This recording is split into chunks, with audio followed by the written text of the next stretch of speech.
اچھا شیخ یہ بتائیے گا کہ روزے کی حالت میں جیسے یہ سنگی لگوانا ہے یا ہم نے ڈراپس کی بات کی ہے،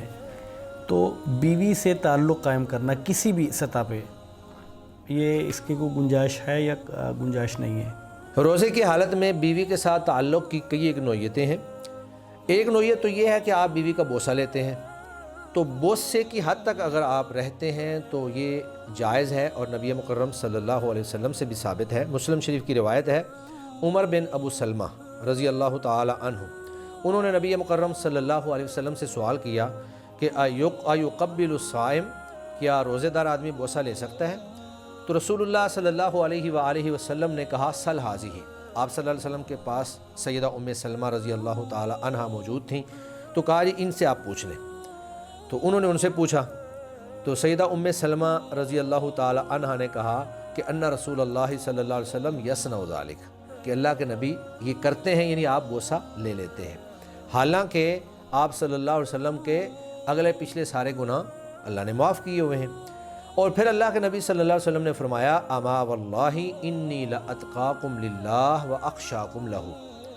کہ میں تم میں سے سب سے زیادہ اللہ سے ڈرنے والا ہوں اور سب سے زیادہ میرے اندر تقوی موجود ہے، اس کے باوجود میں اپنی بیوی کا بوسہ لے لیتا ہوں۔ گویا کہ بیان کرنے کا مقصد یہی تھا۔ ایک دوسری روایت ہے جس میں نبی مکرم صلی اللہ علیہ وآلہ وسلم کے پاس ایک آدمی آیا اور سوال کیا کہ یا رسول اللہ، کیا بیوی کے ساتھ مباشرت، یا مباشرت سے مراد میل جول ہے، جماع مراد نہیں ہے، کیا کوئی آدمی اپنی بیوی کے ساتھ روزے کی حالت میں میل جول کر سکتا ہے؟ تو اللہ کے نبی نے اس کو اجازت دے دی۔ پھر ایک دوسرا شخص آیا اور اس نے بھی یہی سوال کیا، تو آپ صلی اللہ علیہ وسلم نے اس کو منع فرما دیا۔ تو راوی جو ہے سیدنا ابو ہریرہ رضی اللہ تعالی عنہ ہیں، وہ فرماتے ہیں کہ فَإِذَا الَّذِي رَخَّصَ لَهُ شَيْخٌ وَالَّذِي نَهَاهُ شَابٌ، کہ جس شخص کو آپ صلی اللہ علیہ وسلم نے اجازت دی تھی وہ ایک بوڑھا آدمی تھا، اور جس کو آپ صلی اللہ علیہ وسلم نے منع کیا تھا وہ نوجوان آدمی تھا۔ تو گویا کہ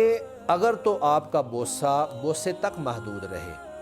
یا آپ زیادہ سے زیادہ معانقے کی حد تک محدود رہیں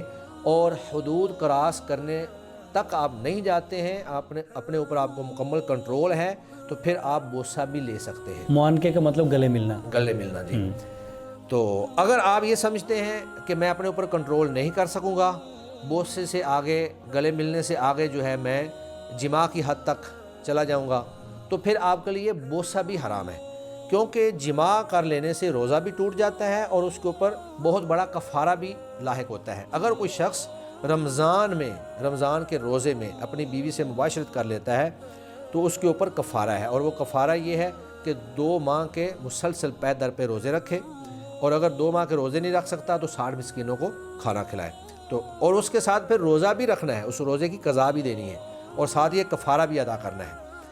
تو گویا کہ بوسہ بھی آپ کہہ لیں کہ ایک سد ذریعہ کے طور پر، مباشرت تو بالکل جائز نہیں ہے، مباشرت یعنی جماع بالکل جائز نہیں ہے، لیکن اگر آپ کا بوسہ آپ کو جماع تک لے جائے تو وہ بھی آپ کے لیے جائز نہیں ہے۔ اور اگر آپ کے اوپر کنٹرول ہے اور آپ سمجھتے ہیں کہ میں حدود کراس نہیں کر پاؤں گا، تو پھر بوسہ لینا یا معانقہ کرنا، گلے ملنا آپ کے لیے جائز ہے۔ تو اللہ کے نبی نے تو بڑی صراحت کے ساتھ یہ تفریق کر دی ہے کہ اگر کوئی شخص کنٹرول کر سکتا ہے، جس طرح کہ ایک بوڑھا آدمی جو ہے وہ اپنے آپ کنٹرول بھی کر سکتا ہے، اس کی شہوت اتنی زیادہ نہیں ہوتی ہے کہ آؤٹ آف کنٹرول ہو جائے، لیکن ایک نوجوان آدمی جو ہے اس کی شہوت زیادہ ہوتی ہے اور اس کو کنٹرول کرنا مشکل ہوتا ہے۔ تو اللہ کے نبی نے دونوں کے لیے الگ الگ احکام بیان فرمائے ہیں۔